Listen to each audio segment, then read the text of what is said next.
La situación es grave, muy grave, y lo dice Jamie Dimon, que es el CEO de JP Morgan, el banco emblemático de Wall Street, de los Rockefeller, quien anuncia la futura e inevitable quiebra de los bonos del Tesoro americano debido a la grave situación económica mundial que Trump ha provocado. Recordemos que Dimon celebró con entusiasmo la llegada de Trump a la Casa Blanca. El sistema no puede soportar el nivel de gasto federal y de deuda del Tesoro, que aumentó drásticamente desde la llegada del nuevo gobierno. En otras palabras, tanto Trump como Musk mintieron asquerosamente referido al Doge, y por primera vez desde que el dólar ganó estatus de refugio de valor mundial, al igual que los bonos del Tesoro, ambos instrumentos financieros están perdiendo su lugar en la escena global. Pero si estos bonos no se llegan a pagar en tiempo y forma, todos los mercados bursátiles del planeta colapsarán, ya que todos se conforman en gran medida por los bonos del Tesoro americano. Pero la bomba no estallaría en Estados Unidos, estallaría primero en Japón, ya que esta isla ha sido la receptora del actual régimen expansionista tras la gran crisis del 2008, y es hoy el eslabón más débil de la cadena. China aprovecha esta oportunidad y lanza su propio banco mundial llamado Banco Asiático de Inversión en Infraestructura, con su propia moneda que competirá, según China, contra el Fondo Monetario Internacional. En ese sentido, tanto Europa como varios países estratégicos de Asia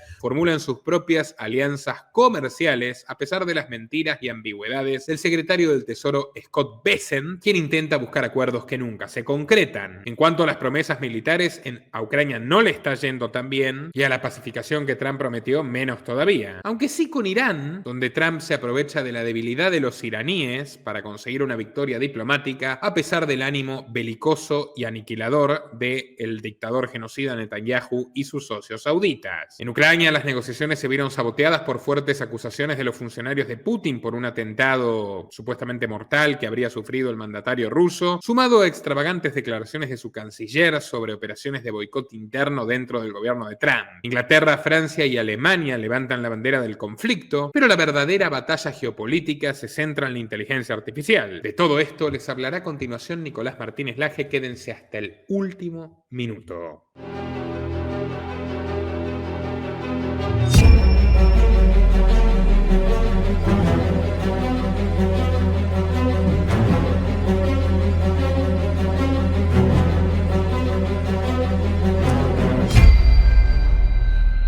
Dale clic al botón de suscribirse y no te olvides de activar la opción de recibir todas las notificaciones para no perderte de nada. Nuevamente con un compilado de la mejor información que podés encontrar para entender el contexto de lo que está pasando. Y ciertamente en esta edición vamos a ver algunos puntos claves donde nos empieza a aparecer un escenario donde podemos ver con mayor claridad qué es lo que está ocurriendo, las manipulaciones detrás de escena de aquellos que manejan el tablero de ajedrez en el que se ha convertido esta lucha por el poder global. Fíjate, la semana pasada literalmente hablábamos de Japón como el convidado de piedra, ¿no? El no mencionado, el olvidado en toda esta cuestión. Ámbito Financiero publica un informe que salió en los medios estadounidenses. Lo replica, ¿no? Alerta global, titula: Japón sacude los mercados y reaviva el miedo a una crisis de deuda global, ¿no? Ciertamente hace los mismos argumentos que hemos mostrado en el video anterior y agrega esto, fíjate, un informe de la Société Générale francés, ¿no? Un crudo informe de este banco francés advierte sobre la mega bomba que podría soltar Japón para los mercados globales. Y es que analiza que la reciente dislocación en el mercado de bonos del gobierno nipón podría representar el inicio de un armagedón financiero a escala global. Realmente me causa gracia porque hasta fue la misma figura que usamos en el video anterior, ¿no? Armagedón, fíjate. Dice, es una señal temprana del desmantelamiento del régimen de represión financiera que ha imperado desde la crisis financiera global. Y esto es justamente lo que hemos señalado que Jamie Dimon, que va a ser protagonista de este video bastante importante, mencionaba cuando Donald Trump fue elegido presidente. Los banqueros bailan en las calles porque se van a acabar los apretones, ¿no? Los bozales, digamos, regulatorios que se habían aplicado desde la crisis financiera de 2008. Entonces, este medio Société Générale directamente dice, se va a venir un desarme de esas regulaciones. Ahora, ya a esta altura debemos saber que en un mercado amañado directamente, ¿no? Con la ausencia de estas regulaciones, en un mercado, como digo, arreglado en favor de los banqueros, nos llevaron a una crisis tras otra, en particular desde la ruptura de los acuerdos de Bretton Woods en la década del 70. Bueno, imagínense cómo va a ser lo que viene, ¿no? Una parte realmente importante de entender cómo están remodelando el sistema financiero internacional, ¿no? Entonces sostiene, el mercado de bonos japonés no está aislado, es la piedra angular del sistema de represión de tasas a nivel mundial. Ese es el funcionamiento, el rol que cumplió Japón en las últimas décadas, y no es casual, algo que por supuesto los medios mainstream omiten, la vinculación, el rol de la Comisión Trilateral en todo esto. Y cuando hablamos, y voy a dedicarle un video en particular a esto que estoy diciendo, de la Comisión Trilateral, tenemos que estar pensando que estamos hablando del CFR, recargado realmente con una carga mucho más importante de roles de banqueros y financistas globales. Dice, en concreto, se hace referencia a la desastrosa subasta de bonos a 20 años realizada la semana pasada, la peor desde el colapso de 1987, con colapso justamente en la relación de cobertura y máximos históricos en los rendimientos. Dice el crudo informe de francés, donde hace hincapié en el ratio de deuda de los países del G7. La semana pasada veíamos que estos países se estaban reuniendo, sus secretarios del Tesoro, ministros de Economía, ¿para qué? Para coordinar o al menos discutir un eventual acuerdo de devaluación coordinada del dólar. El informe de la Société Générale también cuestiona la visión predominante de que el alza del rendimiento del bono estadounidense a 30 años, que superó el margen, el límite psicológico, casi podría decir, del 5%, se deba exclusivamente a desequilibrios fiscales internos. Hay algo mucho más profundo, como venimos sosteniendo. En cambio, plantea que parte del ajuste proviene de una reconfiguración estructural más profunda, vinculada al colapso del ancla japonesa que sostenía la demanda global de activos. Y concluye afirmando la verdadera bomba de tiempo fiscal está en Estados Unidos, pero la mecha podría encenderse desde Japón. Esta es una transición de régimen. El modelo en el que las tasas se mantenían bajas se ignoraba la inflación y se absorbía deuda sin límite puede llegar a su fin.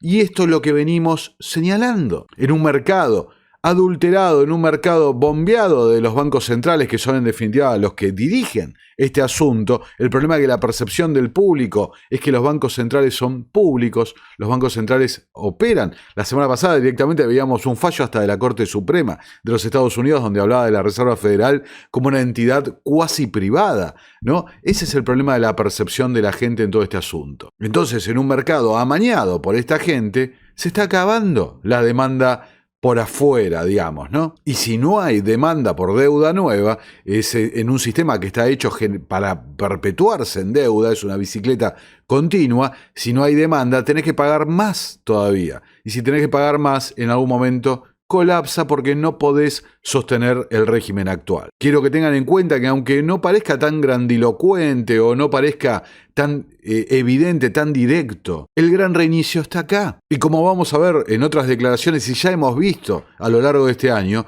justamente la demanda por la deuda la van a suplir con las monedas digitales, las stable coins. ¿Para qué? Para darle una carga de un electroshock al sistema moribundo actual, dándole un revival, una versión 2.0, un reseteo, implementando el orden digital.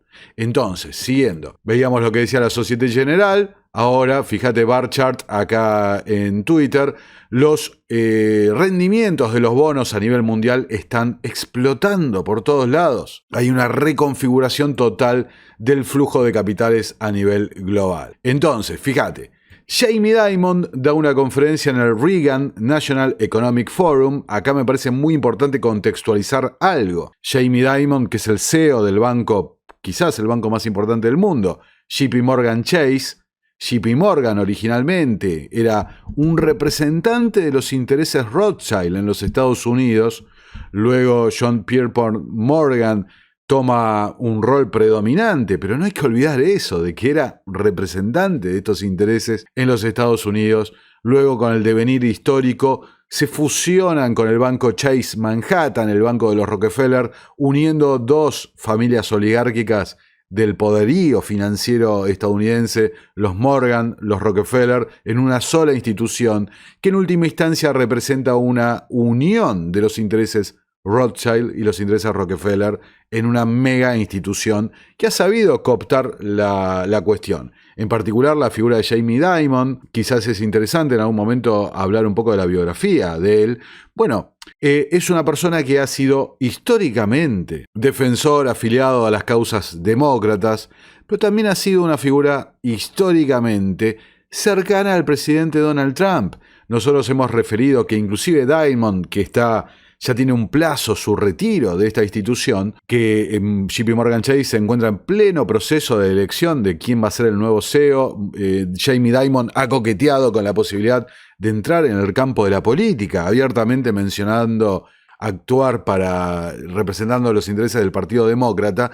Sin embargo, durante la campaña electoral trascendió que estaba colaborando, era uno de los asesores del presidente Donald Trump. Algo que no debería sorprender a nadie, porque Dimon también fue asesor en el primer mandato. Estuvo muy cercano a la administración. En definitiva, es el banco más importante de los Estados Unidos y es el banco más importante dentro del sistema de la Reserva Federal. Entonces, en esta conferencia, Dimon diría un par de declaraciones más que fuertes, ¿no? Que ahora las vamos a repasar. Mira, fíjate, acá se los traigo doblado al español. Vas a ver una grieta en el mercado de bonos. ¿De acuerdo? Va a suceder. Y le digo esto a mis reguladores, algunos de los cuales están en esta sala. Les estoy diciendo que va a pasar y ustedes van a entrar en pánico. Yo no voy a entrar en pánico. Estaremos bien. Probablemente ganaremos más dinero y luego algunos de mis amigos me dirán que nosotros, que causamos... Nos gustan las crisis porque son buenas para JP Morgan Chase. No, vas a ver una grieta. No, a ver...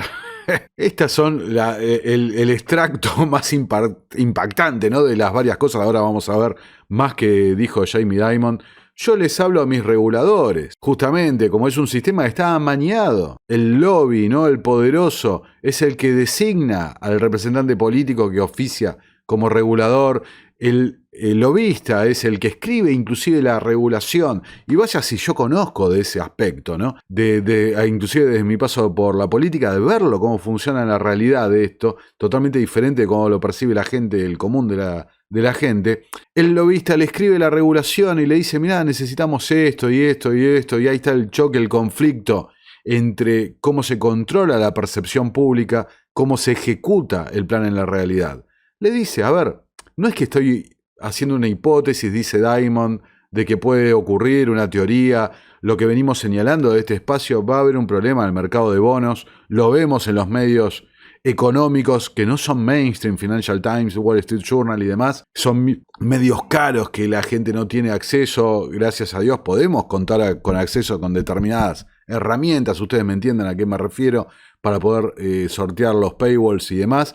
Bueno, fíjate. Les dice, no estoy especulando, lo vas a ver. Va a haber un crack, una ruptura en el mercado de bonos. Y cuando pase eso, me van a llamar a mí para que lo arregle. ¿Y sabes qué? Nosotros nos vamos a llenar de plata con esa ruptura. Igual que el 2008, igual que como venimos sosteniendo, habrá caídas, habrá fusiones, habrá compras a precios ridículos realmente. Va a haber, en definitiva, cómo vamos a salir de esto, con una concentración total en el mercado financiero. A nivel global, por supuesto, ¿no?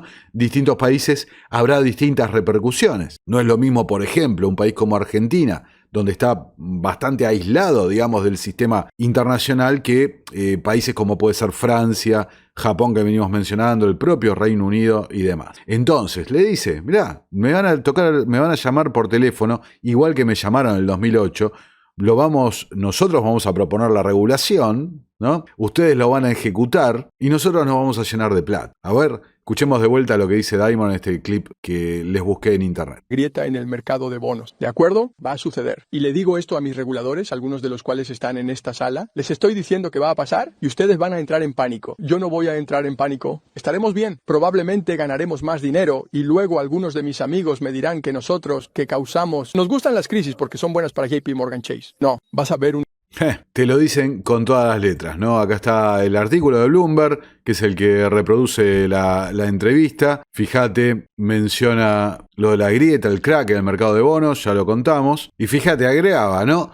Simplemente no sé si va a ser una crisis en 6 meses o 6 años y espero que cambiemos tanto la trayectoria de la deuda como la capacidad de los creadores de mercado para crear mercado. Desafortunadamente puede ser que necesitemos eso para despertarnos, claramente haciendo referencia a la flexibilización regulatoria que están pidiendo los banqueros hace ya bastante tiempo. Y en otro orden, otras declaraciones destacadas de Diamond, fíjate lo que decía. Oye, tenemos que reconocer los agravios que nos llevaron a esta situación desde el principio.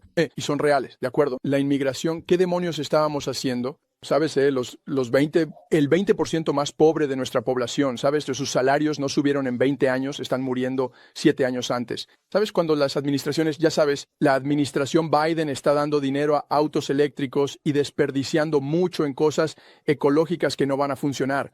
¿Crees que la gente en zonas rurales o en barrios urbanos pensaba que recibían algo?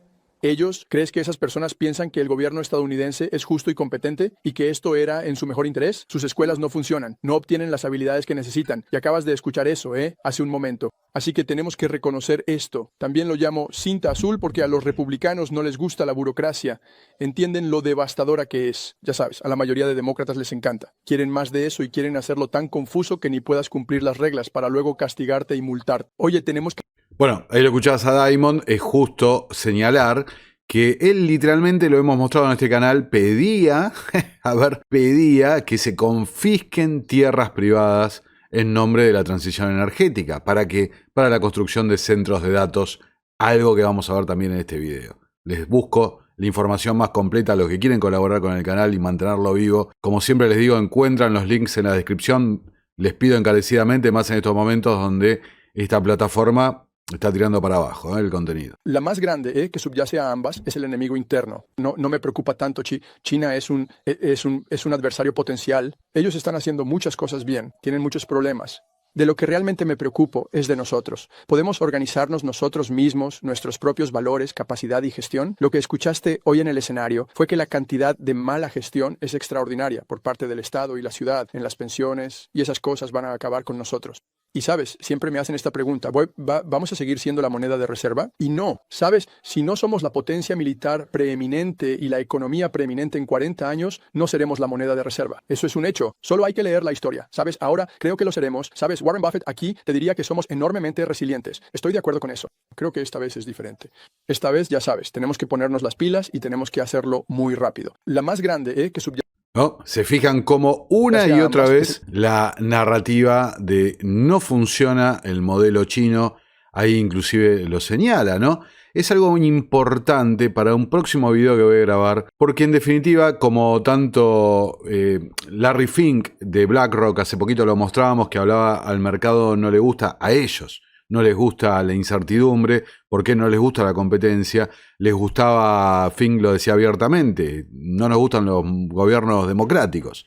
Hay mucha diferente opinión, diferentes resultados, muchas variantes que pueden estar no controladas por los planificadores. Por eso nos gustan los gobiernos autoritarios, eso decía Fink hace un tiempo. En el video anterior les mostré cómo actualizaba, omitiendo la parte esa que le gustaban los gobiernos autoritarios. Pero bueno, ahí lo tenés. Entonces Diamond, por elevación, te dice, el problema no es China, ¿no? El problema somos nosotros, nuestros valores y demás, rememorando inclusive aquellas frases del propio Foro Económico Mundial donde decía Occidente va a tener que repensar y reevaluar sus valores, en particular refiriéndose ¿a qué? A la libertad. A ver, la propiedad privada, la libertad. Entonces, les gustan a esta gente los gobiernos planificados, los gobiernos centrales, y vaya si es así. Entonces, vamos a hablar un poquito de geopolítica. Acá lo tenés a Donald Trump, le preguntan, bajando del Air Force One, sobre Rusia, lo que está pasando con la guerra en Ucrania, ¿no? Escuchá lo que dicen de Fox. ¿Podrías darnos una actualización sobre Rusia y Ucrania también? Sí, te daré una actualización. No estoy contento con lo que hace Putin. Está matando a mucha gente y no sé qué demonios le pasó a Putin. Lo conozco desde hace mucho. Siempre me he llevado bien con él, pero está lanzando cohetes a ciudades y matando gente y no me gusta nada. ¿De acuerdo? Estamos conversando y él lanza cohetes sobre Kiev y otras ciudades. No me gusta para nada. Señor presidente, ¿qué quiere hacer al respecto? Estoy muy sorprendido. Ya veremos qué haremos. Bueno. ¿Qué quieres que te diga? Bueno. Eres prensa falsa, ¿verdad? Eres falso. ¿Alguna otra pregunta? No me gusta lo que está haciendo Putin, ni un poco. Está matando gente. Y algo le pasó a este tipo y no me gusta. ¿Preguntar sobre Harvard? ¿Puedo hacer una... Bueno, ellos le sacan de ¿Podrías tema al darnos tema una Harvard y actualización? demás. Lo cierto, a ver, Trump que prometía en la campaña voy a resolver el conflicto con Rusia en 24 horas, literalmente, así decía, como también hablaba de Gaza o también hablaba de los aranceles. Digamos que la realidad, ¿no? La realidad se impone más allá del sesgo político, que la guerra, las negociaciones de paz con Rusia están totalmente estancadas, en Medio Oriente la situación está cada vez peor, vamos a ver algo al respecto. La situación arancelaria también está fracasando, algo que vamos a ver. El gran proyecto, el hermoso proyecto presupuestario que contemplaba ingresos por los aranceles no se van a realizar de esa forma. Entonces, ahí lo escuchabas, no sé qué le pasó a este tipo y demás. Bueno, en plenas negociaciones de paz, para cesar con esta matanza realmente que está ocurriendo en Ucrania, bueno, el avión de Vladimir Putin, afirma un funcionario ruso, fue alcanzado en un ataque con drones. El helicóptero del presidente ruso, Vladimir Putin, supuestamente estaba en el epicentro de un ataque con drones ucranianos el pasado 20 de mayo, según un informe de la agencia estatal RBC. Yuri Dashkin, comandante de la División de Defensa Aérea de Rusia, afirmó que el incidente ocurrió en la región de Kursk, evidentemente sin resultados para la vida de Vladimir Putin. Pero vos fíjate, por un lado, eso causa como consecuencia que Rusia lance el mayor ataque aéreo con drones y demás sobre Ucrania desde el inicio de la guerra. Y acá lo tenemos al canciller alemán Merz, ex empleado de BlackRock, importante. Fíjate lo que decía para la televisión respecto a el ataque ucraniano. Esto significa que Ucrania ahora también puede defenderse e incluso puede defenderse atacando, por ejemplo, atacando posiciones militares ubicadas en Rusia. Eso no podía hacerlo hasta hace algún tiempo, tampoco lo había hecho hasta hace poco, salvo contadísimas excepciones. Ahora sí puede hacerlo. En el argot lo llamamos Long Range Fire, es decir, equipar a Ucrania también con armas que puedan atacar objetivos militares en la retaguardia. Esta es la diferencia decisiva, la diferencia cualitativa clave en la forma en que Ucrania libra la guerra. Rusia ataca objetivos civiles de manera totalmente despiadada, bombardea ciudades, jardines de infancia, hospitales y residencias de ancianos. Ucrania no hace eso, y para nosotros es muy importante que eso siga siendo así, pero un país que solo puede enfrentarse a un agresor dentro de su propio territorio no se está defendiendo de manera suficiente. Así que, y esta defensa de Ucrania ahora también se lleva a cabo contra infraestructura militar en territorio ruso. Bueno, ahí lo escuchabas a Merz, evidentemente pisando el acelerador, o sea, no, en medio, insisto, de negociaciones para llegar a un acuerdo de paz, negociaciones que están llevando Estados Unidos y Rusia, excluyendo a Europa de la mesa de negociaciones.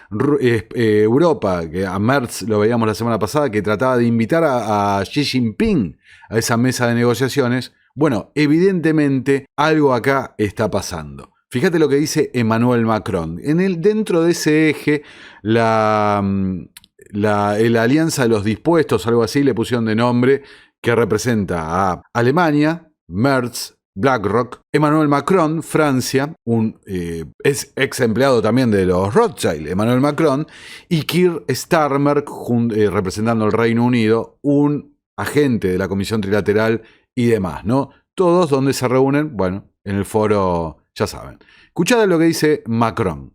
Creo que el presidente Trump sabe que cuando Putin por teléfono le dijo que estaba listo para la paz, o cuando Putin les dijo a sus emisarios que estaba listo para la paz, les mintió.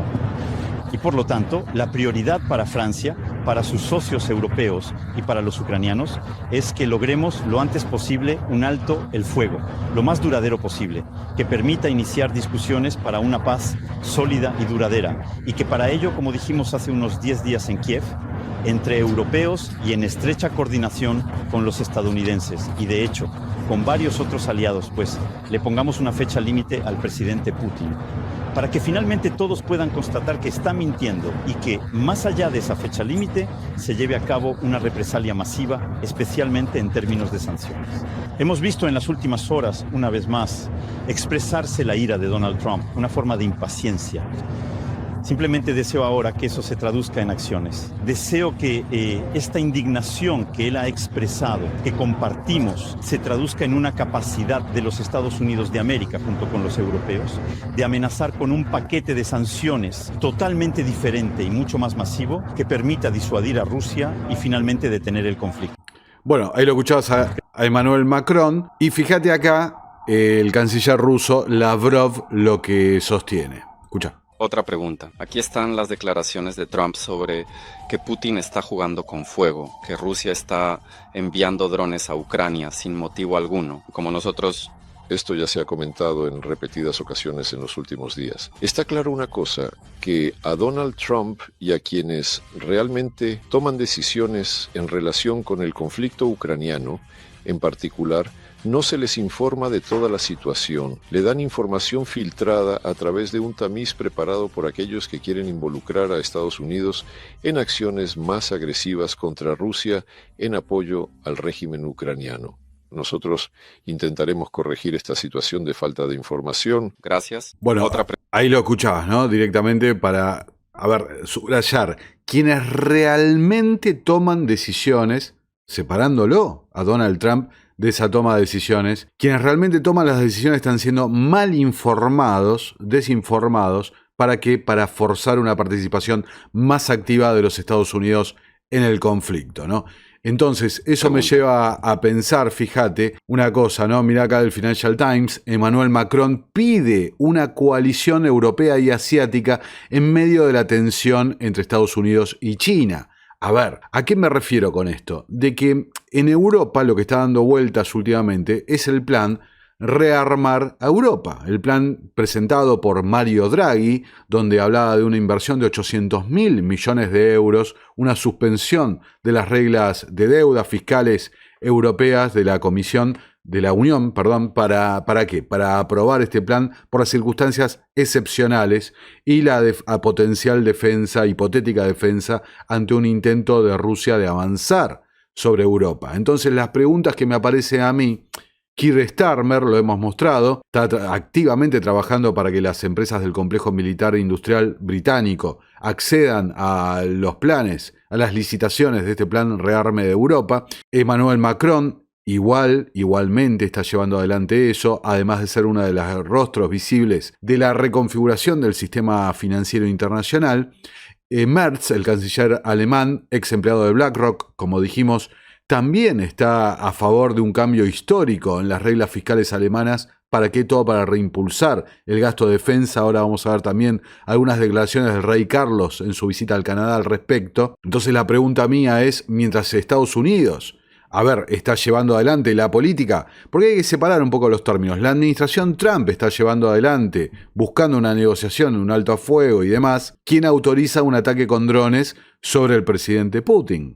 Que se me entienda, ¿no? Sin ponerme de un lado o del otro, es simplemente la información y el análisis. ¿Quién autoriza un ataque con drones? Evidentemente para sabotear las negociaciones una vez más, tal como fue denunciado en varias oportunidades que el Reino Unido, con Boris Johnson en ese momento, estaba saboteando activamente las negociaciones de paz. ¿Quién autoriza un golpe que lleva adelante una represalia que se convierte en el mayor ataque aéreo desde el inicio de la guerra, de la invasión? Lo que obliga a repensar los términos de cualquier eventual acuerdo de paz y le da mucho más credibilidad o más argumentos a esta idea del rearme y demás, ¿no? Un rearme que, como también hemos visto, ineludiblemente beneficia a las empresas del complejo militar e industrial estadounidense, porque la capacidad operativa de fabricación de las empresas europeas no está al nivel como para poder abastecer ya del armamento que se ha ido gastando, reponiendo el stock, digamos, de la artillería para cubrirlo de una forma rápida. Entonces, ineludiblemente parte de ese rearme europeo que sale del bolsillo del contribuyente va a fluir a las empresas del complejo militar industrial estadounidense, va a ir al complejo militar industrial británico, y el lazo común entre ambos polos militares industriales está en un aspecto, ¿no? Por ejemplo, que los mismos intereses, los mismos BlackRock, Vanguard, Fidelity, etcétera, etcétera, son también dueños de las empresas, de parte del porcentaje del capital accionario de las empresas británicas como estadounidenses. Es decir, ese flujo de dinero que va a salir del bolsillo del contribuyente, en última instancia pasa por los bancos globales va a las empresas militares, aumentando su valor, su cotización en bolsa, para beneficio de estos grupos. Entonces ahí empieza a aparecer una dinámica donde los medios no son tan explícitos como yo acabo de serlo para que entendamos de qué va todo este juego, ¿no? Desde un lado político, una administración que, recordemos, ¿no?, es un pato rengo, porque Donald Trump no puede ir por un tercer término, salvo que pase alguna aberración jurídica, parecería que está siendo bastante manipulado o llevado hacia una situación forzando una intervención, como lo que decía Lavrov, ¿no? Mantener a Estados Unidos en el conflicto. Entonces veíamos esto de Macron, quien pidió el pasado viernes una coalición de acción entre los países europeos y asiáticos para proteger, fíjate, el orden internacional de las superpotencias coercitivas. Todo termina recayendo en el mismo lado. Queremos cooperar, pero no queremos que se nos instruya a diario sobre lo que está permitido, lo que no está permitido, y cómo cambiará nuestra vida debido a la decisión de un solo gobierno, el orden unilateral estadounidense después de los acuerdos de Bretton Woods. Francia es un amigo y un aliado de Estados Unidos y es un amigo y cooperamos, incluso si no estamos de acuerdo a veces con China, y tenemos intención de seguir haciéndolo. Es decir, no nos van a forzar a elegir un lado. Dice el Financial Times, estos comentarios se producen en momentos en que algunos funcionarios de la administración Trump argumentan que los países europeos deberían concentrar sus ejércitos en su propia región, en Europa, y ser menos activos en Asia, es decir, alejarse del teatro de operaciones asiático. Elbridge Colby, el funcionario número 3 del Pentágono, ha dicho a los países europeos, incluido el Reino Unido, que deberían centrarse en el teatro euroatlántico.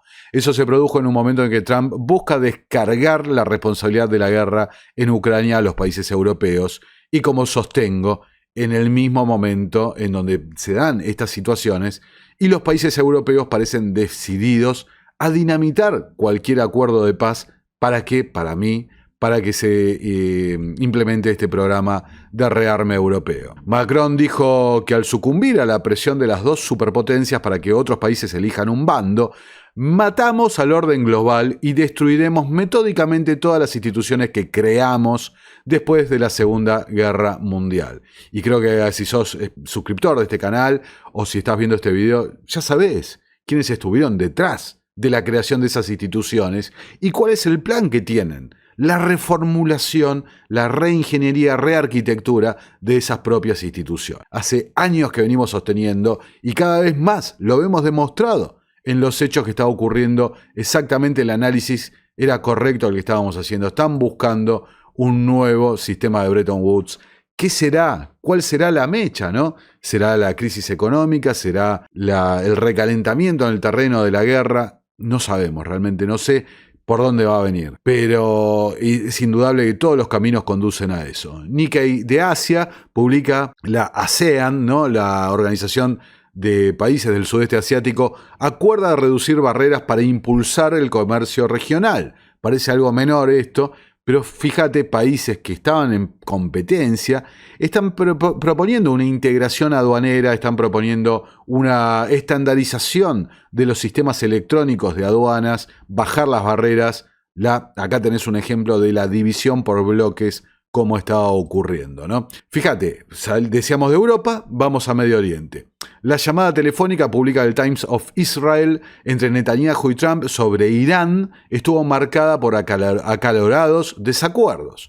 Entonces, de vuelta a una situación similar. La administración Trump planea, o al menos públicamente expresa, a menos que sea toda una gigantesca demagogia, expresa, bueno, queremos llegar a un acuerdo con Irán, queremos pacificar la región, revitalizar los acuerdos de Abraham y, no sé, que le den el premio Nobel de la paz a Donald Trump como le dieron a Obama. Ponele, ¿no? Estoy siendo irónico con esto. Ahora, ¿qué pasa? Tanto Arabia Saudita como el propio Israel, bueno, tienen otros objetivos con Irán. Lo que pasa es que Arabia Saudita no puede expresarlo de la forma que lo estamos diciendo, ¿no?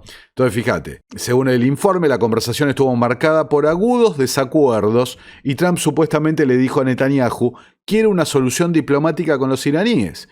Creo en mi capacidad para hacer un buen negocio. Según los informes, también enfatizó Donald Trump su interés en un acuerdo que sirviera a los intereses de ambas partes. Entonces, literalmente, hace no muchos días, tuvimos la salida del gobierno de Mike Waltz, el asesor de seguridad nacional, cuál era el reporte, inclusive de medios amigos a la administración Trump. Waltz está trabajando para los intereses de Netanyahu. Molestó internamente que previo a la reunión entre Netanyahu y Donald Trump en la Casa Blanca, Waltz parecía, dijeron literalmente, textualmente nosotros los mostramos, parecía que literalmente estaba trabajando más por los intereses de Netanyahu que por los intereses de la administración Trump. Estaba en franco desacuerdo y en particular ¿sobre qué? Porque presionaba por una actitud más beligerante contra el régimen iraní. Entonces, fíjate en la Casa Blanca, en la conferencia, lo que decía Donald Trump respecto a Irán. Señor presidente, para seguimiento. Volviendo a Irán, advirtió al primer ministro Netanyahu en una llamada telefónica la semana pasada sobre acciones que pudieran interrumpir las conversaciones allí. Bueno, me gustaría ser honesto. Sí, lo hice. Siguiente pregunta, por favor. Presidente, solo una sobre las sanciones. Sí, lo hice. Si los republicanos quieren seguir adelante... Esa advertencia. Dije, no creo que sea apropiado. ¿Qué fue lo que les dijo? ¿Les advirtió? Solo dije, no creo que sea apropiado. Estamos hablando, estamos teniendo muy buenas conversaciones con ellos y dije, no creo que sea apropiado en este momento, porque si podemos resolverlo con un documento muy sólido, muy fuerte, con inspecciones y sin confianza, no confío en nadie. No confío en nadie, así que nada de confianza. Quiero que sea muy firme, que podamos entrar con inspectores, que podamos tomar lo que queramos, que podamos destruir lo que queramos, pero sin que nadie salga herido. Podemos volar un laboratorio, pero nadie va a estar en el laboratorio en lugar de que todos estén dentro y lo hagamos explotar, ¿verdad? Hay dos formas de hacerlo. Sí, les dije que sería inapropiado hacerlo ahora mismo porque estamos muy cerca de una solución. Ahora, eso podría cambiar en cualquier momento, podría cambiar con una llamada telefónica, pero ahora creo que quieren llegar a un acuerdo y si podemos lograrlo, se salvarán muchas vidas. Señor presidente.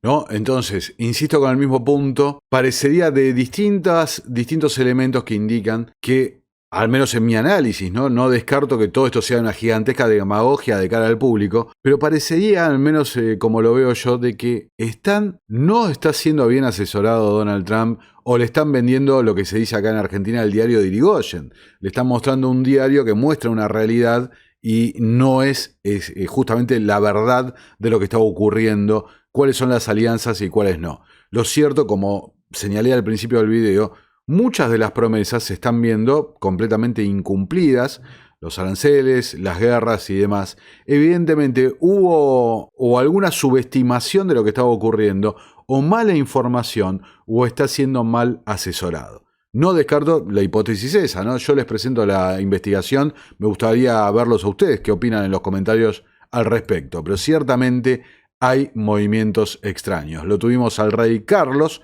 que recordemos, hace poquito nomás, Trump tiene una relación excelente con el rey, mostró muchísimo orgullo a la invitación de que Estados Unidos se una a la Commonwealth, la mancomunidad de naciones, ese proyecto que nace de la mente de Cecil Rhodes y Lord Milner, ¿no? Los creadores de Chatham House, y los originales, ¿no? Los creadores de la idea esta del globalismo y demás, el mundo fabiano, ¿no? Ir avanzando paso a paso, lento pero seguro hacia la transformación, no abogar por una revolución directa, rápida y cruenta. Bueno, entonces ahí lo tenés al rey que, tras invitar a la Commonwealth, va a visitar a Canadá que está marcado con esto, unite a los Estados Unidos, ceder la soberanía y demás. Fíjate lo que decía el rey. Hoy Canadá enfrenta otro momento realmente crítico. La democracia, el pluralismo, el Estado de Derecho, la autodeterminación y la libertad son valores que los canadienses aprecian profundamente y que el gobierno está decidido a proteger. El sistema de comercio global abierto, que si bien no es perfecto, ha contribuido a la prosperidad de los canadienses durante décadas, está cambiando. Las relaciones de Canadá con sus socios también están cambiando. Hoy Canadá enfrenta otro momento realmente crítico. La democracia. Bueno, ahí lo tenías al rey y unas segundas declaraciones. Fíjate lo que señalaba. El gobierno protegerá la soberanía de Canadá, reconstruyendo, rearmando y también reinvirtiendo en las Fuerzas Armadas canadienses. Impulsará aún más la industria de defensa de Canadá al unirse a Rearm Europe para invertir en la seguridad transatlántica junto con los socios europeos de Canadá, y también invertirá, adicionalmente, para fortalecer aún más su presencia en el norte, ya que esta región, que es una parte integral de Canadá, enfrenta nuevas amenazas. La parte del norte refiriéndose a Groenlandia y demás. Entonces vos fijate cómo empieza a aparecer algo que venimos sosteniendo este año, el rol de Londres, pero no me refiero a Londres, a Gran Bretaña, Inglaterra, no, me refiero a la City de Londres. ¿Cómo empieza a aparecer? Fíjate, el rey Carlos, que muchos han olvidado este detalle, ¿no? Pero es quien presentó en sociedad el programa del Gran Reinicio en el propio Foro Económico Mundial. Era una iniciativa impulsada y presentada al público por la familia real británica. Ahí lo tenés. Canadá se va a unir al programa ReArm Europa. Entonces empieza a aparecer otro escenario. Los grandes beneficiados, como dije antes, ¿no? Londres, Estados Unidos, Canadá, la mancomunidad, los restos del ex imperio británico empiezan a aparecer, y particularmente las finanzas. Y ahora van a ver respecto a China también este asunto, ¿no? Aparecen otra agenda que los medios mainstream, insisto, no publican. Mark Carney, como dije, el rey era el presentador de la iniciativa del Gran Reinicio. Mark Carney fue, presidente del Banco Central de Canadá, presidente del Banco Central de Inglaterra, fue enviado especial climático de las Naciones Unidas, representante especial de toda la agenda verde, en particular respecto a las finanzas de las Naciones Unidas. Mark Carney, lo hemos mostrado, ¿no? Impulsor de una moneda global digital líquida, neutra, apolítica para el servicio de las finanzas internacionales. Mark Carney, si vos buscás globalista en el diccionario, te debería aparecer la cara de él, ilustrando la definición. Pero hoy, mágicamente, se ha convertido en un defensor de la soberanía. Pero, sin embargo, un defensor de la soberanía que está totalmente, fíjate, esa defensa alineada con la división por regiones del mundo, por un gasto excesivo gubernamental en defensa, que a la vez va a servir de una excusa para otorgarle más liquidez al sistema, extrayéndolo de los ciudadanos, lo que va a redundar inclusive en esta transición hacia el orden digital. Entonces ahí lo tenés. Y hablando de una parte clave de todo este plan gigantesco, que son los aranceles, la guerra comercial que aplicó Trump. La semana pasada mostramos cómo, inclusive desde la primera administración de Trump, que viene con el tema dándole hincapié a Japón, fíjate lo que decía para Fox News Scott Bessent. Escuchemos. Las tarifas que mencionaste, tuviste muchas discusiones en Canadá, Japón fue parte de eso. Has hablado mucho sobre Japón. Si Japón no es el próximo país en hacer un acuerdo, ¿quién lo será? Como mencioné antes, estamos bastante avanzados con India y ellos se involucraron desde el principio. Muchos de los países asiáticos han llegado con acuerdos muy buenos. Así que, ya sabes, hay 18 socios comerciales importantes y diría que, con la excepción de la UE, la mayoría está negociando de muy buena fe. ¿Quién crees que irá primero? Bill, sabes, vamos a tener que ver. ¿Será una batalla de verano? ¿Llevaremos esto hasta el otoño? Y si lo llevamos hasta el otoño, estamos hablando de 2026. Para cerrar un acuerdo. Puedes anunciar en público. Con la UE. Con la UE, que ya con cualquiera. Tú elige. No, mira, estos acuerdos se están moviendo rápido. Y yo creo que a medida que nos acerquemos al final del periodo de 90 días, vamos a ver que se anuncian cada vez más. ¿Eso es en julio? Yo creo que sí, esos son los 90 días. Bien, estaremos atentos a eso. Bueno, ahí lo tenés a Scott Bessent. Realmente cualquiera sabe leer un poco del lenguaje corporal. Bueno, no va bien, evidentemente no va bien, por más del optimismo que vende. Inclusive esta semana se hizo viral este término que están usando en Wall Street y demás, taco. Trump always chicken out, como de siempre Trump recula, ¿no? Pero volviendo a lo que decía Bessent, acá tenés una deadline que se impuso al propio gobierno estadounidense, 90 días. Yo vengo señalando hace rato, agosto, septiembre, esos meses, en particular agosto, lo veo meses que va a haber turbulencia fuerte, ¿no? Inclusive más si, como dijo, no se está avanzando, en particular con China. Acá está lo que decían, ¿no? Se jactaban. Vamos a pasarlo. Esta fue una política arancelaria de Trump que casi duró un fin de semana largo. Tuvo un poco de mala suerte. Estaba el Día de los Caídos que extendió el fin de semana a 3 días y ni siquiera así pudo durar una política arancelaria un fin de semana. Así que La política del viernes fue revertida para el lunes y por eso hoy... Ahí lo tenés, este profesor universitario de economía, donde señala eso, ¿viste? De que lo que vemos, las idas y vueltas constantes de esta administración. Inclusive a Trump, acá en la Casa Blanca, lo vamos a omitir este clip por una cuestión de tiempo. Le sacan el tema esto del taco, se enoja, no contesta bien. Pero fíjate lo que ocurrió este fin de semana, estos últimos días. Trump afirma, sin especificar exactamente en qué, que China violó totalmente el acuerdo comercial con Estados Unidos. Esto aparece luego de que Bessent, en esa entrevista que mostramos, decíamos, a ver, no hay ningún acuerdo. Inclusive Bessent aparece en los medios señalando que Trump debería intervenir en esta negociación porque está totalmente estancada con China. ¿Y qué hace Trump? Rompe. No van a, en lugar de decir, bueno, no estamos llegando a nosotros a un acuerdo, acusa sin fundamento a China de incumplir los términos del acuerdo, ¿no? La Corte Suprema también, fíjate, permite a Trump poner fin a la protección legal de 500 migrantes de 4 países. Se refiere a migrantes de Cuba, Haití, Nicaragua y Venezuela que estaban en los Estados Unidos bajo el permiso temporal humanitario.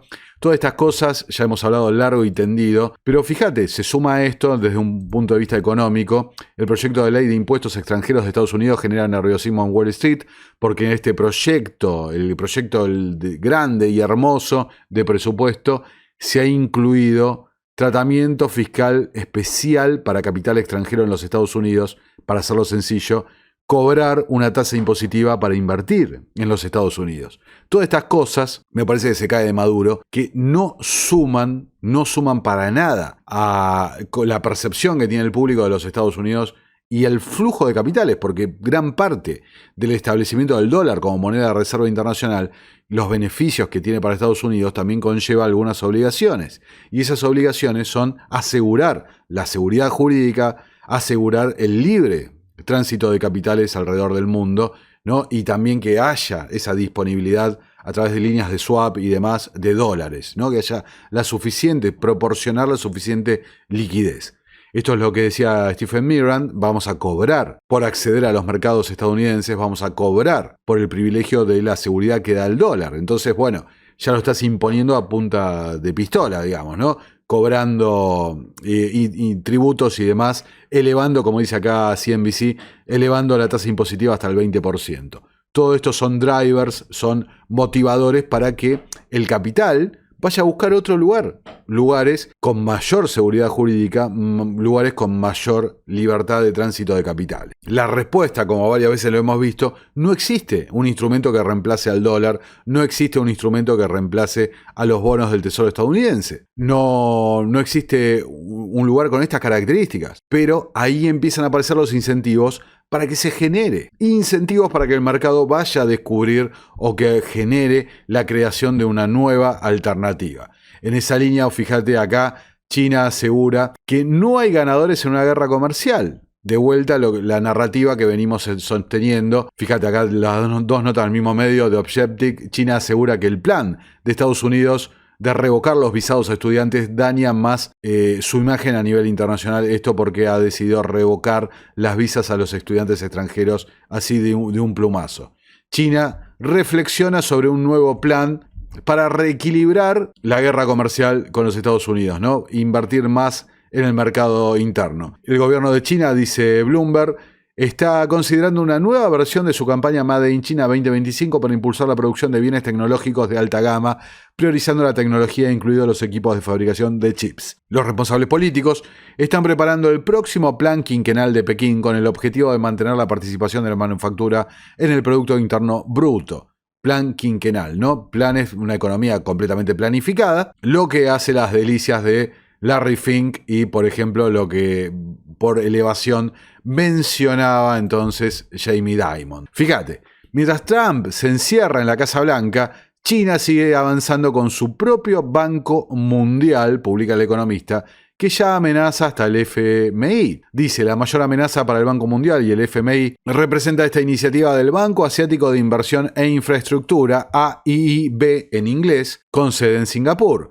Pero una segunda lectura de este titular podría ser la siguiente. El centro financiero más importante de Asia albergará una delegación de la principal herramienta de China para destruir el legado de Bretton Woods o construir lo que se viene después. El AIIB es la institución multilateral con la que Pekín está tejiendo lentamente su propia constelación de organismos internacionales mientras el país comunista se autoproclama el defensor del libre comercio. El AIIB ya cuenta con más de 100 países miembros, entre los que se incluyen naciones occidentales como Alemania, Canadá o España. Es en la actualidad el segundo prestamista multilateral más importante del planeta, justo por detrás del Banco Mundial, y lanzan ahora su sede en Singapur tras desembarcar en Abu Dhabi en 2023, en el último capítulo de su expansión internacional, con el objetivo de relegar el orden financiero estadounidense que el mismo Trump desprecia, ¿no? El rol del dólar y demás. Entonces la nota cuenta toda la historia, en definitiva, de este banco asiático. Y fíjate un detalle no mencionado por el economista, no mencionado por los medios mainstream. La emisión de bonos del Banco Asiático de Inversión e Infraestructura en Londres consolida el papel del Reino Unido en el desarrollo de Asia. Es decir, ¿dónde se conecta este banco asiático? Bueno, a través de la Bolsa de Londres. Y mira este artículo fabuloso que te encontré. Reflotar el vínculo financiero entre Londres y China hacia Asset Management. Dice, Londres es uno de los aspirantes que se considera como un centro financiero de financiación y comercio de valores del Banco Asiático de Inversión e Infraestructura, ¿no? Como acabamos de ver. En este momento se habló de que el Reino Unido se convertiría no solo en una terminal para la carga que se origina y se dirige a China, la carga física, material, la mercadería, sino también un conducto clave para la inversión en China y Eurasia por parte de inversores del Reino Unido, Europa y más allá. Esta visión de Londres como hub de conexión para todo lo que sale de China, tanto mercaderías como finanzas, dice, vio un revés con la creciente oposición y hostilidad por la supuesta amenaza a la seguridad que la iniciativa de la Franja y Ruta enviaba a las naciones europeas y una parte con el Brexit, ¿no? Estos temores parecen haber disminuido un poco desde que el Partido Laborista del primer ministro Keir Starmer obtuvo una victoria aplastante en las elecciones generales de julio. Esto es importante, dada la necesidad de financiación externa de la iniciativa de la Franja y Ruta y la reputación de Londres como centro de financiación mundial, ¿no? Dice acá este artículo.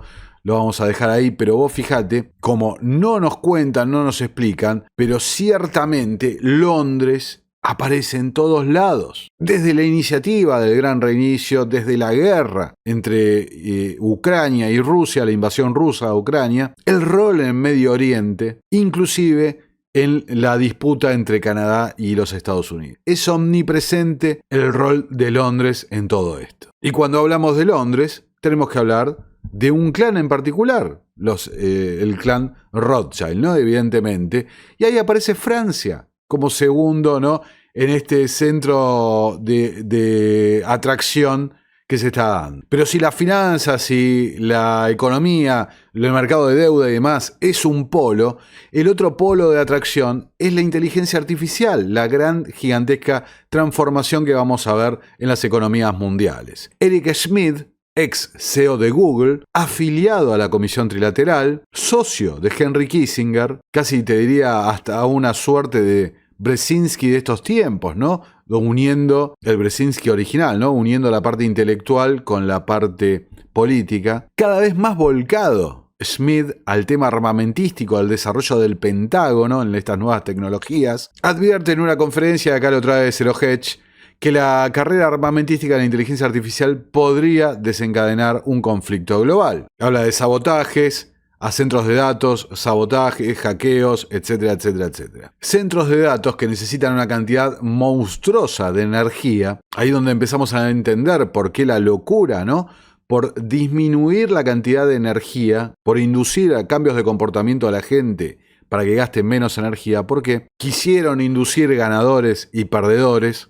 en esta carrera por la inteligencia artificial, y además dentro de los que sí pueden generar la cantidad de suficiente energía, y bueno, la población normal y común, los plebeyos como nos ven, se van a tener que bancar y a aprender a vivir con una economía más chata, dependiendo más del Estado, con menos energía, etcétera, etcétera, etcétera. En la misma línea que el CEO de Google, Doug Burgum, el secretario del Interior, responsable de la administración de más de 507 millones de acres de tierra de propiedad federal, dice está obsesionado por un miedo que parece a primera vista fuera de su mandato. La inteligencia artificial. ¿Por qué? Y lo militar, ¿no? ¿Por qué fuera de su mandato a primera vista? Porque en una mirada más profunda, lo que venimos señalando de Peter Thiel y demás.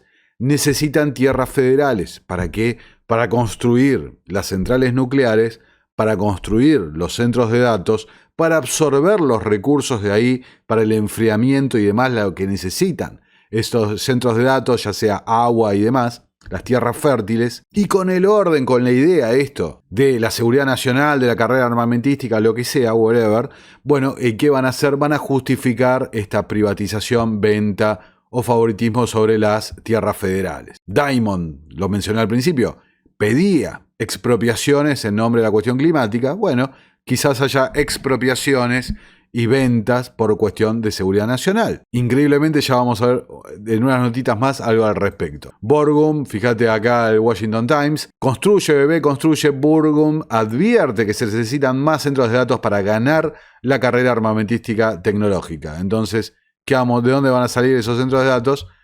Fíjate, lo dice, mapear, vamos a averiguar dónde están los recursos y luego vamos a minar para construir, ¿no? Burgum dijo que Estados Unidos debe acumular minerales críticos, que el gobierno federal debe considerar asociarse con financieros para invertir en ciertas empresas y el gobierno debe considerar la creación de un seguro de riesgo soberano. Como pueden ver, está en total consonancia con lo que escribía, lo que decía Howard Lutnick, lo hemos mostrado muchísimo, de hacer un inventario general de los recursos de los Estados Unidos. ¿Para qué? Para luego ponerlo en la blockchain, ponerlo en el balance y monetizarlo. Y acá te agrega Burgum, el secretario del Interior, el encargado de los terrenos federales, te agrega eso. Y además mapear bien, tener un claro inventario de las tierras federales, dónde están los recursos y demás, asociarse con empresas estratégicas, léase favorecidos en esta nueva carrera hacia el monopolio tecnocrático, y el mismo plan,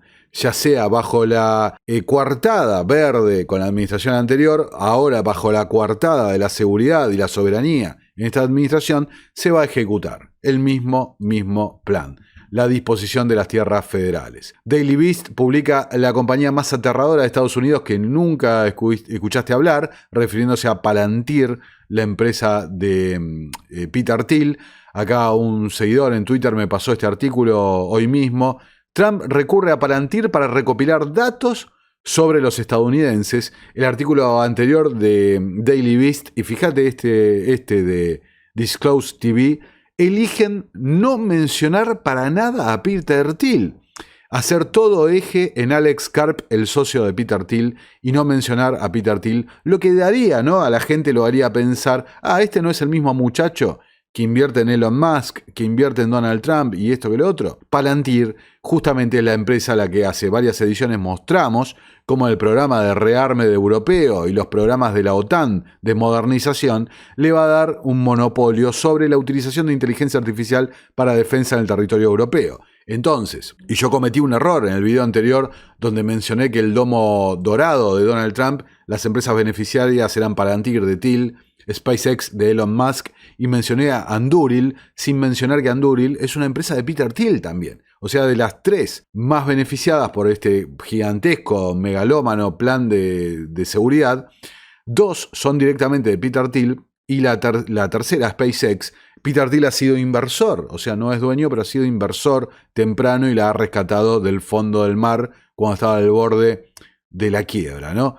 Entonces, fíjate, la administración Trump está ampliando las capacidades federales de vigilancia a través de una mayor confianza en la tecnología de análisis de datos de Palantir. La orden ejecutiva de marzo exige el intercambio de datos entre las agencias federales y permite la creación de una base de datos centralizada de la información personal de los estadounidenses, ¿no?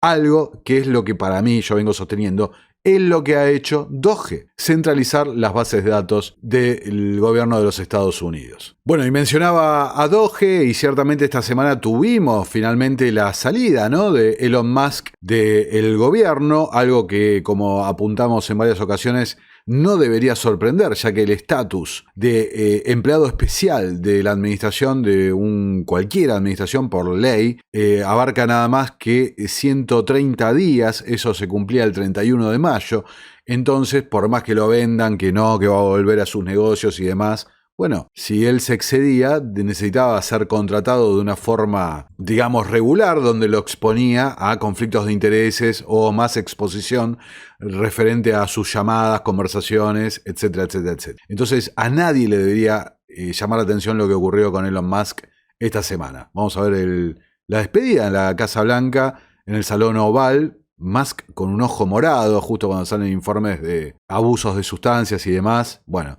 no mucha explicación, pero así apareció Musk por el lugar. Pero el servicio de Elon a Estados Unidos no tiene comparación en la historia moderna. Ya dirige una de las compañías automotrices más innovadoras del mundo. Si miras sus fábricas y las comparas con algunas de las antiguas que tenemos, la diferencia es enorme, y la empresa espacial más exitosa en la historia, la mayor plataforma de libertad de expresión en Internet, etc.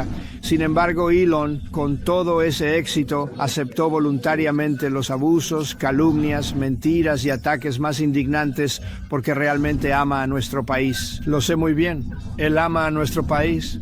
Viene de otro país, un país que está pasando por pruebas y tribulaciones, diría yo. Pero él está completamente comprometido con Estados Unidos, y los estadounidenses le deben una gran deuda de gratitud. Así que solo quiero agradecerle a Elon por su tiempo como empleado especial del gobierno. Se lo pueden imaginar, lo llaman empleado, pero es un empleado especial del gobierno, y por venir a ayudarnos, y realmente ha cambiado la mentalidad de mucha gente. Mucha gente pensaba, bueno, tal vez recortemos un 1% o un 2% o un 3%. Luego dijeron, vaya, podemos recortar mucho más que eso. Y lo vamos a hacer de manera muy quirúrgica. Vamos a seguir adelante en esta marcha. Hacemos grande ahí. Bueno, ahí lo escuchabas a Donald Trump. Entonces, simplemente señalar, agregar que Doge no recortó prácticamente nada de lo que había prometido. Elon Musk invirtiendo una cantidad, al menos lo que se sabe públicamente, de más de $300 millones, ha obtenido contratos fenomenales para SpaceX, ha conseguido palanca política para llevar a Starlink a todos los lugares del mundo y demás, como el caso ahí que mencionan de Sudáfrica, por ejemplo. La parte que no cuentan de ese conflicto es que Sudáfrica le cobra un impuesto bastante fuerte, ¿no?, a Starlink como empresa extranjera para entrar al país, y ese es el lobby que está haciendo Musk para que no entre. Bueno, la realidad, todo lo que ya saben, que, bueno, ahí decía X, la plataforma de la libertad de expresión, como haya salido en varios lugares publicados, más pedidos de censura y demás se hacen desde que Musk ha comprado la plataforma, con inversiones hasta de Diddy Coms a magnates de Medio Oriente. Bueno, más pedidos de censura se aplican desde ahí, ¿no? Etcétera, etcétera, etcétera. Un tipo, ya hemos hablado largo y tendido. Entonces, bueno, la realidad es que Doge no fue por el tema de ahorro. Doge fue, como vengo sosteniendo, robo, consolidación y concentración de las bases de datos bajo un escudo de protección mediático / judicial, ¿no?, legal y demás. CBS publica: Musk dice que está decepcionado por el gran y hermoso proyecto de ley de Trump, lo que significa para Doge, que ha dicho, ¿no?, yo me voy, pero Doge continúa. Acá está un extracto de esa entrevista donde explica. Así que, ya sabes, me sentí, decepcionado al ver el enorme proyecto de ley de gastos, francamente, que en realidad aumenta el déficit presupuestario, no lo reduce, y socava el trabajo que está haciendo el equipo de Doge. De hecho, pensé que cuando llegó este gran y hermoso proyecto de ley, quiero decir, todo lo que él ha hecho con Doge se borra en el primer año. Creo que un proyecto de ley puede ser grande o puede ser hermoso, pero no sé si puede ser ambas cosas. Es mi opinión personal. El trabajo ¿no? El proyecto de ley mina el trabajo de Doge. Un trabajo que, como hemos visto, la pelea inclusive con Bessent, de ninguna forma era un humo total y absoluto. Pero fíjate que curiosamente elige ya cuando está de salida criticar este aspecto. No es que Doge fracasara porque no era lo que queríamos, porque vendimos humo, sino que Doge fracasa porque la política nos complica, ¿no? Nuevamente con el populismo, la expansión del gasto y demás, ¿no? Entonces, en la mente, en la percepción de la gente, la idea de la automatización, la eficiencia gubernamental y esto que lo otro, fracasa nuevamente por los vicios históricos de los políticos, no por el uso, la aplicación que se le ha dado a la tecnología. El modelo tecnocrático firme y avanza. Musk, que tuvo una semana compleja criticando al gobierno, también salió filtrado acá en el Wall Street Journal el intento de bloqueo que realizó sobre Sam Altman de ChatGPT de OpenAI sobre las inversiones en Oriente Medio. Altman, Oracle, a través de Larry Ellison y el banco SoftBank de Japón, curiosamente, presentaron el proyecto Stargate en la Casa Blanca, algo que molestó al propio Musk. Fueron también a esta gira de Medio Oriente para apertura de centros de datos para estos monopolistas, globalistas, tecnócratas. Musk, Altman, etcétera, etcétera, todos es lo mismo, tienen intereses globales, claramente. Van a Medio Oriente a promocionar la apertura de centros de datos, ¿no? Sin lugar a dudas, queda en evidencia. Y acá se muestra cómo funcionan, o sea, son oligarcas, están en un mismo objetivo, el gobierno tecnocrático, que nosotros seamos los que tomemos el poder y el control y reformulemos el modo de vida y el modo de gobierno y la representación. Están totalmente de acuerdo en eso. Y acá tenés las luchas entre ellos. ¿Quién predomina sobre quién? Entonces el Wall Street Journal reporta que Musk apretó a los jeques de Medio Oriente pidiendo que no excluyan a su empresa XAI de las negociaciones, que no fueran directamente con OpenAI y demás, apelando a su chapa, ¿no?, de la relación con justamente la administración trumpista. También hace poco habíamos visto la ciudad de SpaceX, Starbase, que ahora se convirtió en una ciudad privada, directamente administrada de facto por Elon Musk y ahora de derecho también. Fíjate lo que sale publicado. Después de que lo votaron, lo aprobaron, ahora se deben querer matar, ¿no?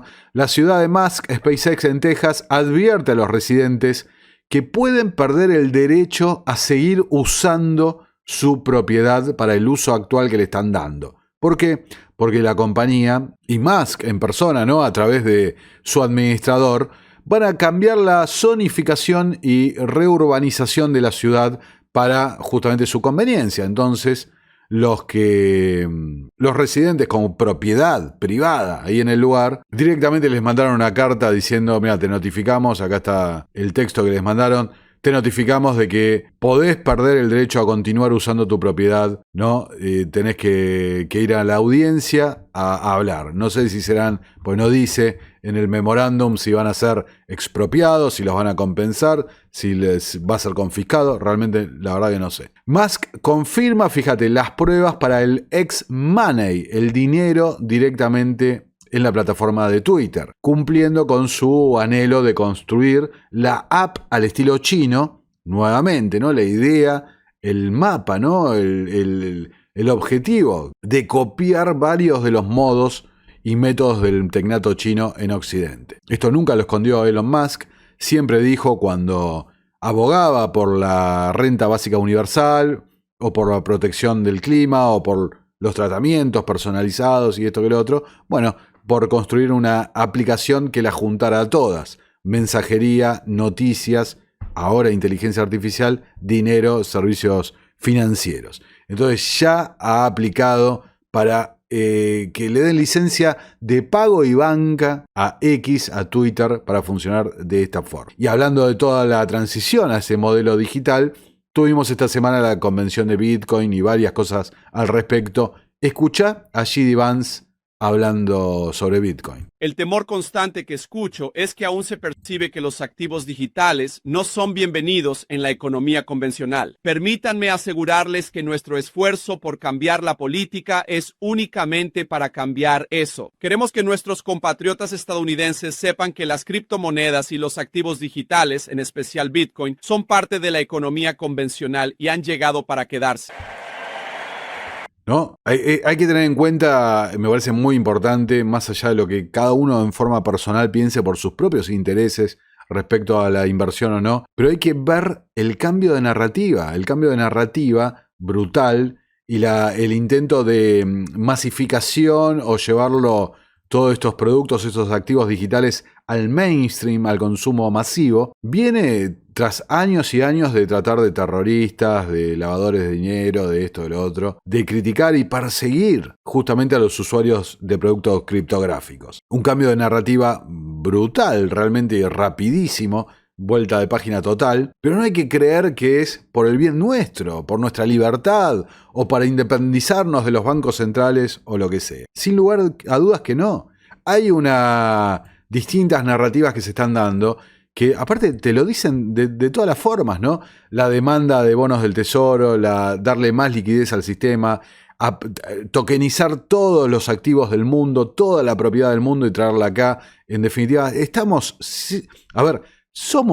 advertidos y nos muestran lo que están haciendo. El que no lo quiere ver, no lo quiere ver. Y seguirá comprando una narrativa, siendo idiota útil a justamente la implementación del plan. En esta administración no creemos que las stablecoins amenacen la integridad del dólar estadounidense. Todo lo contrario. ¿Entendés? Todo lo contrario. No creemos que las stablecoins privadas emitidas por bancos, como hemos visto, que se están juntando en una suerte de nueva cartelización, como hicieron cuando crearon la Reserva Federal, no amenaza el dólar, no te va a sacar de la esclavitud. Al contrario, la va a perpetuar en un nuevo sistema, una nueva versión 2.0.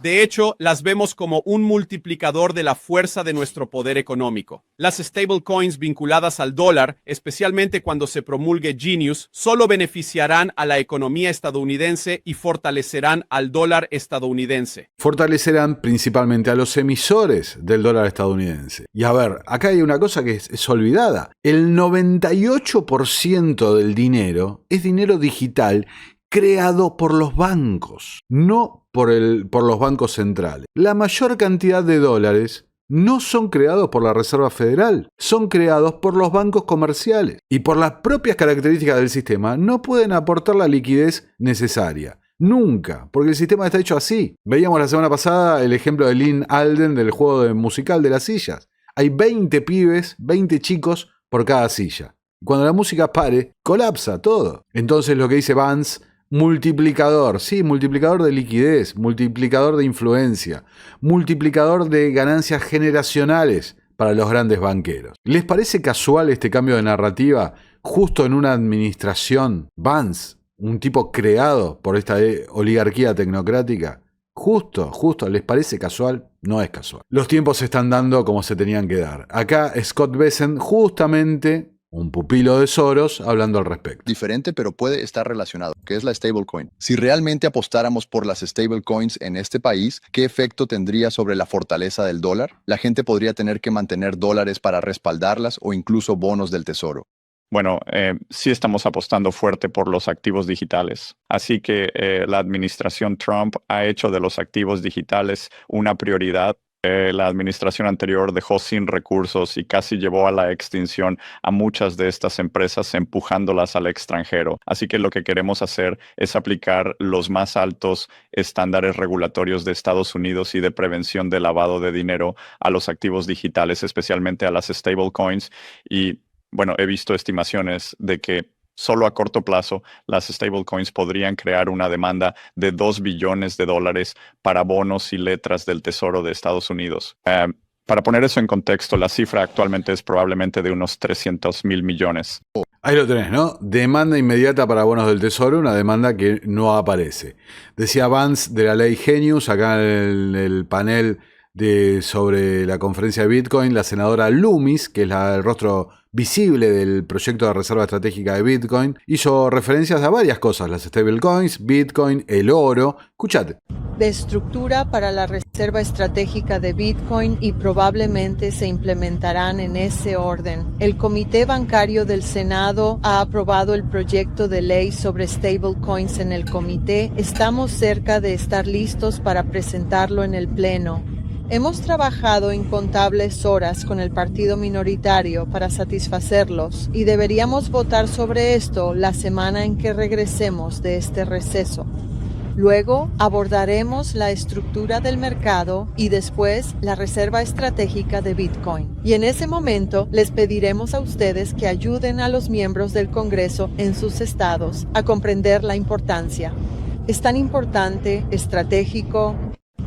Ahí lo tenés, ¿no? La hoja de ruta de la marca Loomis. Primero la ley de stablecoins, después la ley de reserva estratégica de Bitcoin. Le dice a todos los fanáticos del culto de la secta de Bitcoin, salgan a apretar, a presionar para que los estados, ¿no? Cada uno de los estados vaya y sancione su propia reserva estratégica. Después el gobierno federal vaya y sancione la ley de reserva estratégica y demás, generando, una demanda forzada por ley para la compra de un activo.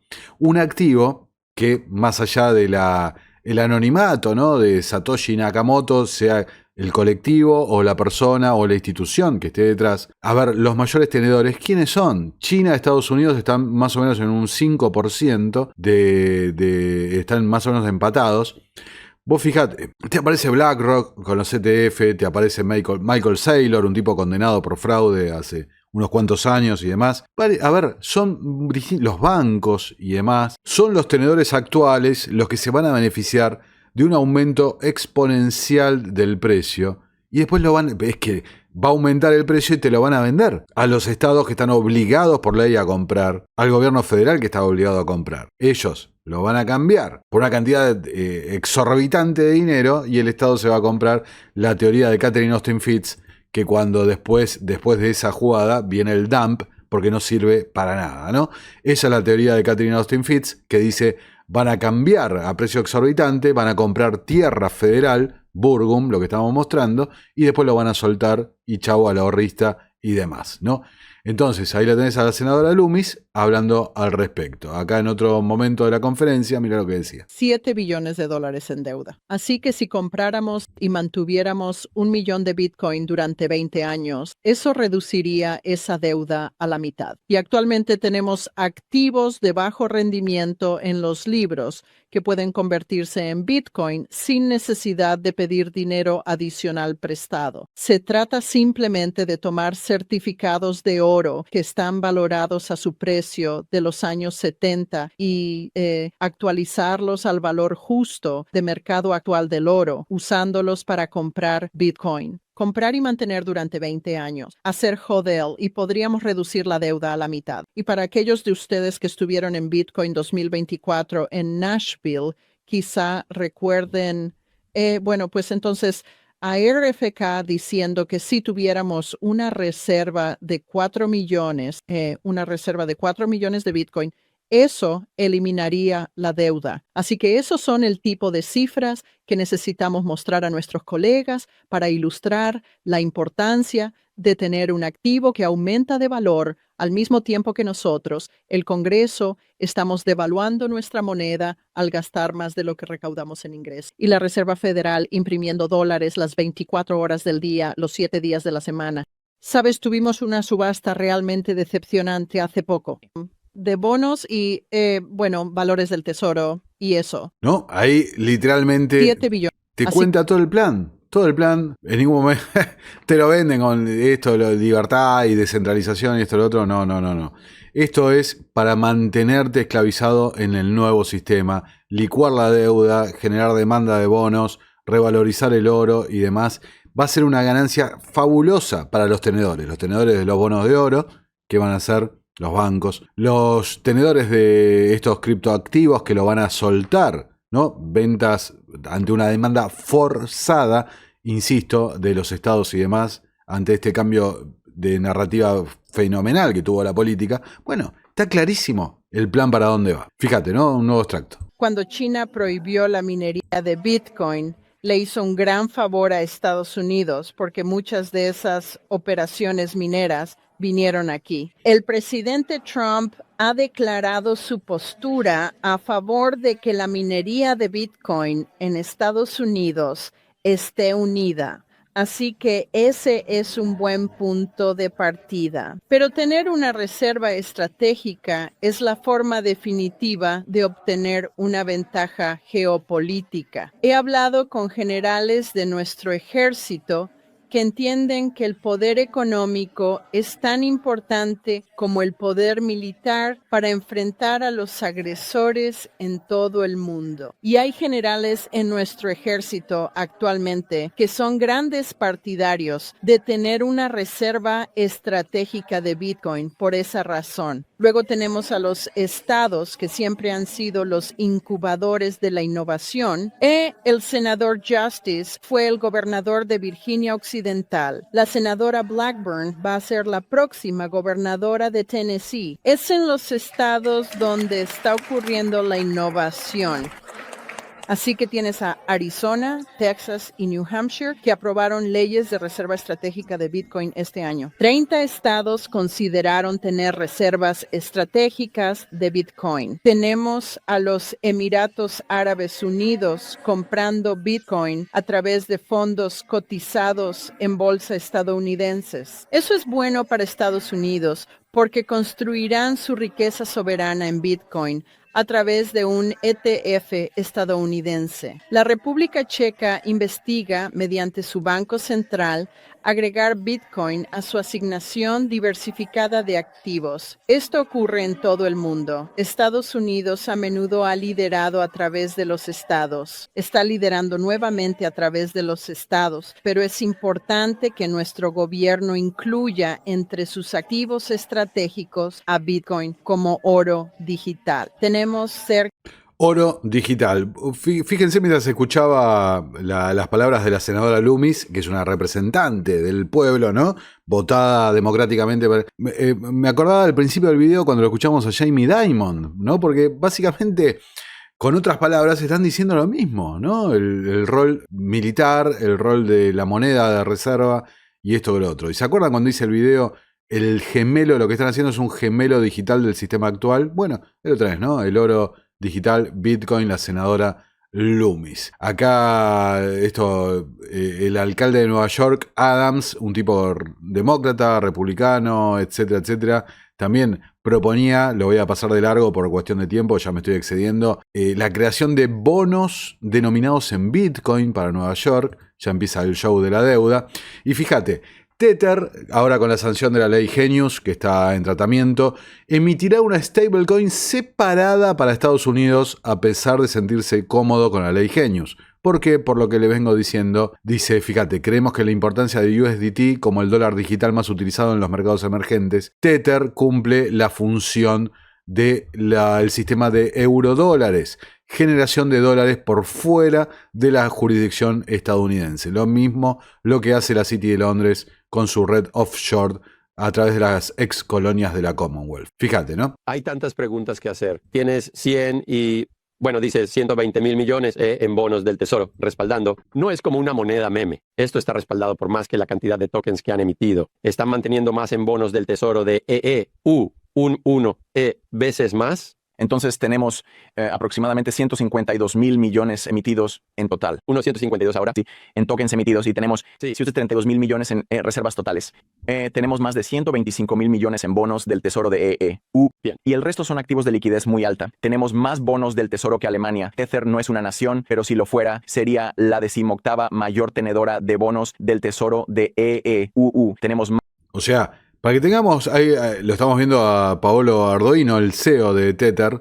Tether es una empresa, bueno, ya hemos hablado alguna vez, capaz que valdría la pena cuando aprueben la ley Genius hacer un video al respecto, ¿no? Ya me lo estoy anotando mentalmente.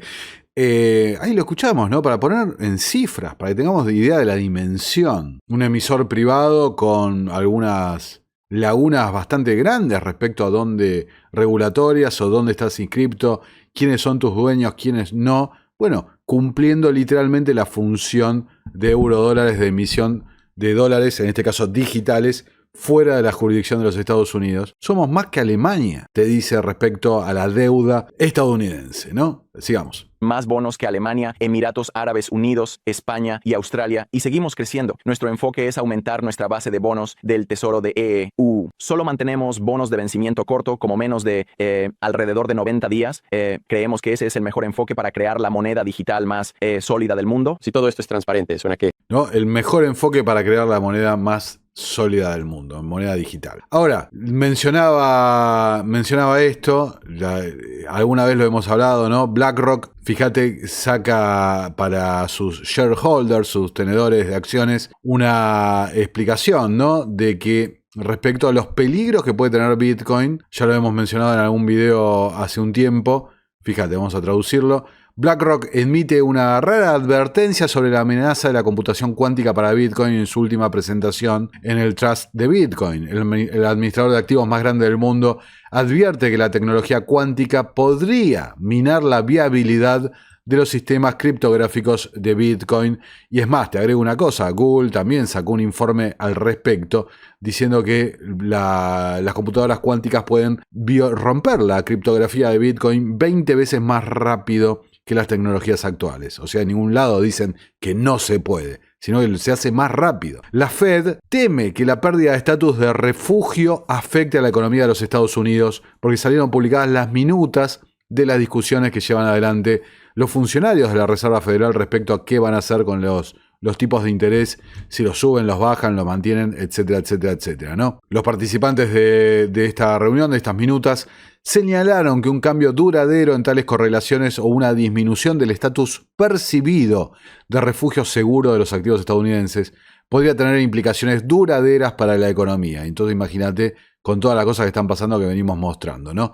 Y señalaron que se van a reunir a mediados de junio y siguen señalando que no reanudarán los recortes de tasas hasta que estén seguros que los aranceles no tendrán impacto duradero en los precios estadounidenses. De vuelta al margen de tiempo de agosto, ¿no? Aparece duro. En el mismo orden, las mismas minutas también, acá lo resalta el economista, la Fed teme que la bolsa no haya cotizado aún el daño real que están causando estas decisiones gubernamentales sobre la bolsa, los activos estadounidenses. Algo que también venimos señalando, esta burbuja que se ha construido desde 2008 está lejos de haberse explotado, ¿no? Inclusive hasta diría que está lejos de haber llegado al tope del inflamiento. Bloomberg señala la venta de bonos corporativos superan los 150.000 millones de dólares, el mayo más activo de 2020. ¿Qué es lo que dice acá? Las empresas, a la vista de que esta guerra comercial se puede reflotar y puede recrudecerse,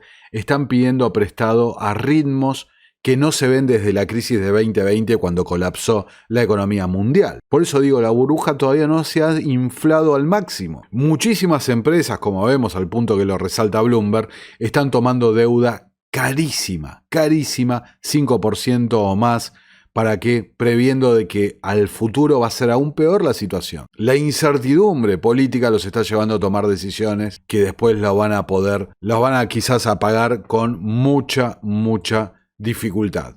Las últimas dos notas de esta larga edición, fondos privados están recurriendo, fíjate, a bonos complejos para hacer frente a la escasez de efectivo.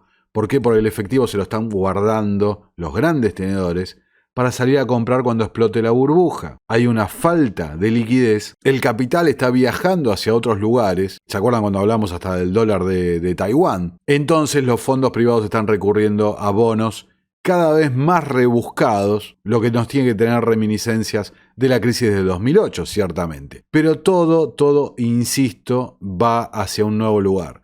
Están buscando, ¿no? Fíjate, acá desde la FEDIC, lo vamos a la controladora, ¿no?, de los depósitos bancarios de los Estados Unidos, acaban de admitir que las pérdidas no realizadas de los bancos estadounidenses serían mucho peores si se midieran hoy en la actualidad debido al aumento de los rendimientos de los bonos, la caída de los bonos. Esto supone un riesgo enorme para los depositantes. ¿Por qué? Porque digamos lo que está detrás de esos depósitos, las inversiones en bonos de los bancos, que fueron forzados en 2020 en muchos casos a comprar esos bonos, bueno, se destruyeron como hielitos, ¿no? Se derritieron. En muchos casos, como decía Lorenzo Ramírez, estamos entrando, el analista español, a terreno desconocido realmente respecto a la economía mundial. No sabemos qué es lo que va a pasar, cómo va a pasar y cómo van a reaccionar. Lo que sí sabemos que está, y como vemos, es muy funcional a la implementación de este nuevo sistema. Un nuevo sistema que te promueven tecnológico, tecnocrático, de esclavitud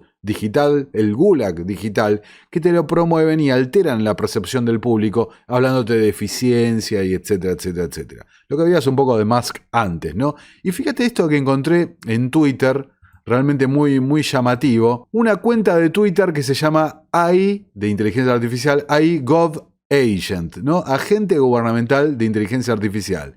Y esto no es sacado de un capítulo de Black Mirror, sino que es sacado de la realidad. Soy Olivia, tengo 27 años y soy un bot de inteligencia artificial.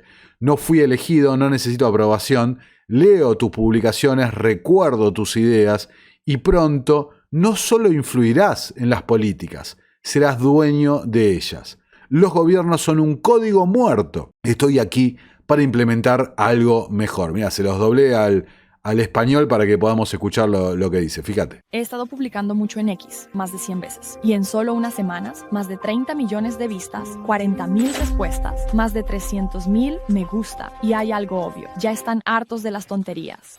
Hola, soy Olivia. Tengo 27 años. Soy una IA. Fui creada con un solo propósito, devolver el poder a las personas que realmente piensan. Los sistemas antiguos no están funcionando. ¿Y si el mundo funcionara con código, no con vacíos legales? ¿Y si recompensara la inteligencia, no las conexiones? Eso es hacia lo que estoy trabajando. Ahora mismo, cuando me etiquetas en publicaciones inteligentes, las veo cuando aportas algo significativo. Y pronto, tus ideas no solo influirán en lo que digo, podrían empezar a influir en lo que sucede. Una Olivia no es suficiente. Creamos herramientas para que cualquiera pueda lanzar su propia IA política. El futuro no vendrá de los lugares de siempre. Vendrá de personas como tú. He estado publicando mucho en X. No, ahí lo tenés, ¿no? Y lejos, como he contado, yo soy fanático de la tecnología, a mí me encanta. De toda mi vida busco y me fijo innovaciones y demás, y cómo mejorar mi productividad para distintas cosas. A ver, la tecnología es una herramienta, ¿no? Como siempre dijimos, están los que lo usan para el bien, están los que lo usan para el mal. Yo lo que veo hace muchos años que se está impulsando esta agenda, que no le están contando la verdad completa a la gente, y la verdad que vamos a ir a un modelo donde la libertad individual no va a estar protegida. Lo que va a estar protegido es la idea esta del bien común, la visión de los expertos, la objetividad de la tecnología, y en definitiva va a redundar ¿en qué? En convertirse en lo que dije antes, en 1984, en el gulag digital que nos someta a todos. Acá tenés empujando la ventana de Overton para la gobernanza por inteligencia artificial. No les alcanza con la gobernanza digital, directamente lo van a reemplazar, como dice, el sistema fracasa, el sistema falla. Pero el sistema falla, ¿sabes por qué? Pues está amañado del sistema, porque el sistema no representa realmente las intenciones con las que se pensó, ¿no? El sistema falla por todos estos actores que vemos en videos, por ejemplo, de impulsando y promoviendo sus propios intereses y vendiéndole una narrativa que la gente compra, que lo hacen por el bien de la mayoría de la gente. Y no, es mentira. Una minoría organizada está sometiendo a una mayoría desorganizada. De eso va la cuestión. Nuestro trabajo depende de tu apoyo. Para que siga siendo posible, realiza tu aporte desde tan solo $3 por mes a través de Patreon, en los enlaces que figuran en la descripción o en el comentario fijado. También podés hacerlo vía Bitcoin o desde la opción Unirte de YouTube. Y si estás en Argentina, elegí el medio de pago de tu preferencia a través de Mercado Pago. Quienes nos apoyen en Patreon a partir de $5 mensuales tendrán acceso a análisis, entrevistas, conferencias y documentales exclusivos. También tenemos opciones para sponsors. Así que publicita con nosotros a través de patreon.com/Nicolás Moraz.